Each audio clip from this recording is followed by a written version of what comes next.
Halo, Assalamualaikum warahmatullahi wabarakatuh. Jumpa lagi dengan saya, Freddy Suryanto. Seperti biasa, kita coba untuk mengupas kembali kasus Subang.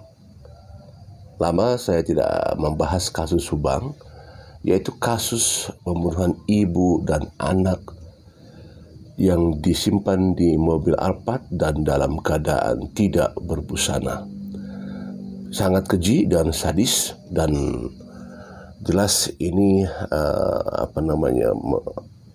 pelakunya ini yang sangat-sangat luar biasa, begitu biadab. Sudah sekian lama memang kita tahu bahwa sudah ditentukan dua pelaku yang sudah divonis oleh hakim, yaitu Saudara Ramdhanu divonis 4 tahun. Dia adalah anak daripada Waida atau keponakan daripada korban. Kemudian adalah Pak Yosep adalah suami daripada korban atau Ibu Tuti, almarhumah Ibu Tuti, sekaligus juga ayah daripada korban anaknya, yaitu Teh Amelia. Korban disimpan di mobil Alphard di bagasi. Yang jadi permasalahannya adalah sampai detik ini yang sudah divonis itu Pak Yosep belum mengakui sebagai pelaku.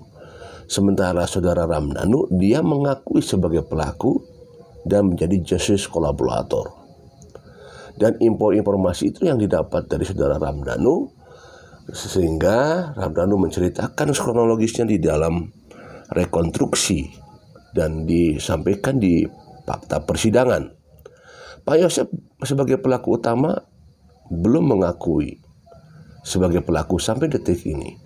Dan Ramdhanu menyebutkan bukan hanya Pak Yosep, tapi di dalamnya di TKP itu ada Ibu Mimin, Abi dan Arigi. Ibu Mimin kita ketahui sebagai istri kedua daripada Pak Yosep. Dan Ibu Mimin membawa putra-putrinya yaitu Abi dan Arigi yang disebut oleh Ramdhanu ikut serta di sana, ada di dalam TKP. Status Ibu Mimin, Abi dan Arigi sampai sekarang masih belum ada kejelasan. Ini mengundang banyak pertanyaan masyarakat. Apa yang menyebabkan status mereka belum jelas, walaupun mereka sudah wajib lapor, belum di P21-kan, tapi sudah dijadikan tersangka. Ini menjadi polemik. Karena kalau misalkan sudah dijadikan tersangka, seharusnya sudah jadi P21. Pada saat penyidik menyatakan bahwa dia tersangka, maka seyogianya adalah bahwa dia menyatakan pihak kepolisian bahwa dia tersangka, berarti sudah ada cukup alat bukti. Tidak mungkin sekonyong-konyong dia jadikan tersangka kalau pihak kepolisian atau penyidik belum memegang alat bukti. Ya, seseorang jadikan tersangka, tentu apa dong ininya? Apa alasannya? Apa sebabnya? Tetapi yang memang inilah daripada fenomena di kasus Subang. Ada hal yang disampaikan oleh pihak penyidik bahwa mereka adalah pelaku, tapi pelakunya yang disebutkan adalah mereka tidak mengakui. Tetapi sejauh mana mereka melakukan suatu usaha dan ikhtiar yang mereka disebutkan sebagai pelaku, sejauh mana mereka melakukan ikhtiar bahwa mereka bukan pelaku. Tentunya ada usaha yang sangat keras kalau memang jelas-jelas seperti itu. Kalau perlu istilah kata, pasang tenda di Polda Jabar menuntut bahwa mereka bukan adalah pelaku. Bikin tenda 24 jam setiap hari bahwa mereka bukan pelaku. Inilah fenomenanya, tapi yang ceritanya lain. Kemudian adalah bahwa sejak penetapan atau diserahkannya Saudara Ramdhanu ke Polda Jabar, 1 hari atau kemudian besoknya pagi mereka ditangkap, yaitu Pak Yosep, Ibu Mimin, Abi dan Arigi. Pak Yosef ditersangkakan atas dasar ada bukti dari alat bukti yaitu bercak darah. Bahwa kasus ini disebut dengan kasus yang sangat lama, yaitu hampir 2,5 tahun pada saat setelah Ramdhanu mengakui, baru terungkap. Terungkapnya adalah 2,5 tahun setelah Ramdhanu mengakui. Tetapi sekali lagi bahwa pernah kita dengar di media bahwa apa yang disampaikan oleh Ramdhanu di 20 di tanggal di bulan September 19 September 2023, ungkapan yang disampaikan oleh Ramdhanu itu pernah disampaikan oleh Ramdhanu sebelumnya. Di media kita dapat. Pada saat walaupun waktu itu memang tidak sedetail yang sekarang di fakta persidangan, ya, bahwa itu pernah diungkap, artinya apa? Bahwa kita kembali dalam proses 2,5 tahun setelah Ramdhanu memberikan keterangan, berarti adalah tidak cukup alat bukti yang kuat sebelum Ramdhanu mengakui, sehingga polisi agak kesusahan untuk menentukan tersangka. Kenapa? Tidak cukup alat bukti. Apa yang membuat alat bukti tidak cukup? Salah satu di antaranya adalah hilangnya bukti-bukti, hilangnya barang-barang bukti, jejak digital, jejak, ya. Karena apa? Maka patut diduga adalah ada obstruction of justice, ada proses perintangan terhadap proses penyelidikan. Tetapi sampai sekarang, walaupun sudah ditersangkakan Ibda Taryono, walaupun tanda kutip, kenapa saya katakan demikian? Karena tidak ada banyak media yang meliput pada saat itu. Kalau tidak salah cuma ada satu media yang meliputnya, dan itu pun pada saat mobil Ibda Taryono dibawa oleh mobil, hanya mobilnya saja yang dilihat. Ini pun jadi fenomena sebenarnya. Biasanya ada sebuah penangkapan, biasanya ada press release, dipanggillah media, tapi waktu itu tidak terlalu banyak media yang hadir untuk meliput Ibda Taryono. Tapi setelah itu tidak ada lagi. Padahal kita tahu dari proses kasus Subang sudah jelas di media bahwa Ibda Mbak Irlansyah sebagai penyidik di sana yang sudah mengambil flash disk daripada CCTV saudara Angger atau di toko Angger, itu pun tidak jelas. Katanya disebutkan di sana ada pergerakan Pak Yosef dan seorang. Kalau kita melihat ke arah sana, kita dibingungkan kasus Subang. Ada apa dengan kasus Subang? Siapa di sana? Ada siapa di balik kasus Subang? Ada proses-proses di mana kalau kita lihat, ya apa ya, susah mengungkapkannya, bahwa sudah jelas ada suatu pelanggaran tetapi kok begitu lambat, ya. Ada obstruction of justice tapi kita tidak tahu juntrungannya sampai di mana.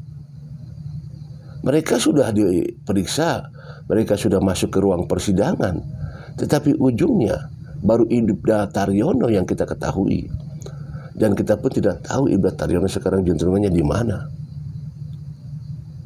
Kasus Subang merembet kepada yayasan. Padahal jelas yayasan di sana sudah ada jelas disampaikan ada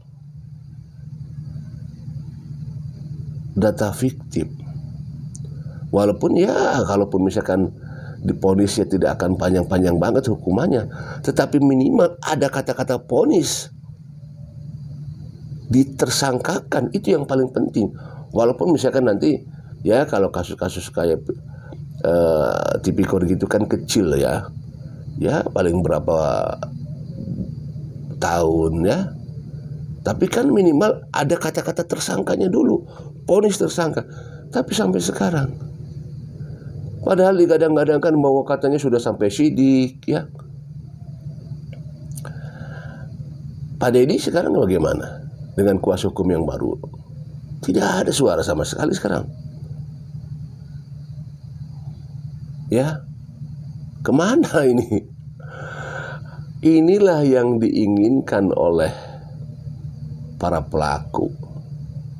Saya menyebutkan para pelaku, ya, bahwa ingin supaya berita ini senyap, bahwa ingin supaya berita ini tidak viral lagi, dan pelaku menginginkan bahwa sepertinya kasusnya pengen ditutup. Inilah kasus Subang.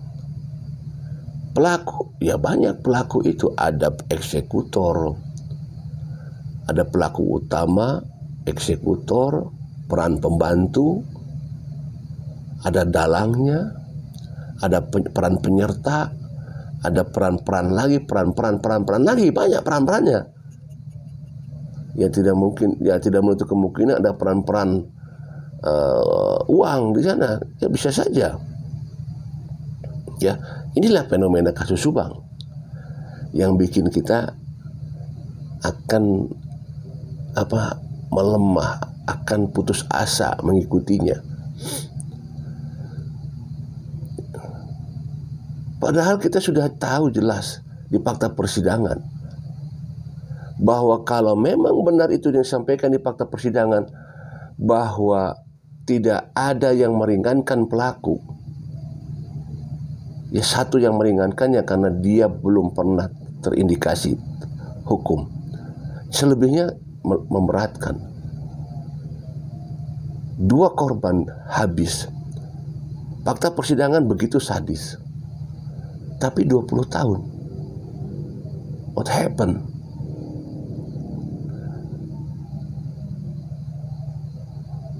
Kasus Subang. Ya. Dan inilah yang diinginkan semua pihak, khususnya pelaku, bahwa kasus ini segera pengen selesai. Kalau perlu ditutup. Itulah keinginan pelaku. Saya katakan lagi, pelaku. Ada eksekutor, ada lain, dan ada di bawah-bawahnya. Dan kemungkinan juga tidak menutup kemungkinan pelaku adalah sebagian orang-orang yang termasuk dalam obstruction of justice, bukan hanya di kalangan anggota, mungkin saja di kalangan sipil, atau juga di kalangan-kalangan yang lain yang mengharapkan bahwa kasus ini akan ditutup. Apakah mungkin juga? Apakah mungkin kasus Subang ada suatu upaya perdamaian? Ya, tidak menutup kemungkinan, semua saja bisa saja terjadi, ya. Apakah ada sebuah perdamaian? Apakah ada sebuah kong kali kong? Tidak menutup kemungkinan itu semua. Ya, ayo satu dalam gini, ayo sudah begini, atur saja begini, hukuman begini. Bisa saja itu. Tidak menutup kemungkinan. Apalagi lah sekarang kasus-kasus besar aja bisa seperti itu.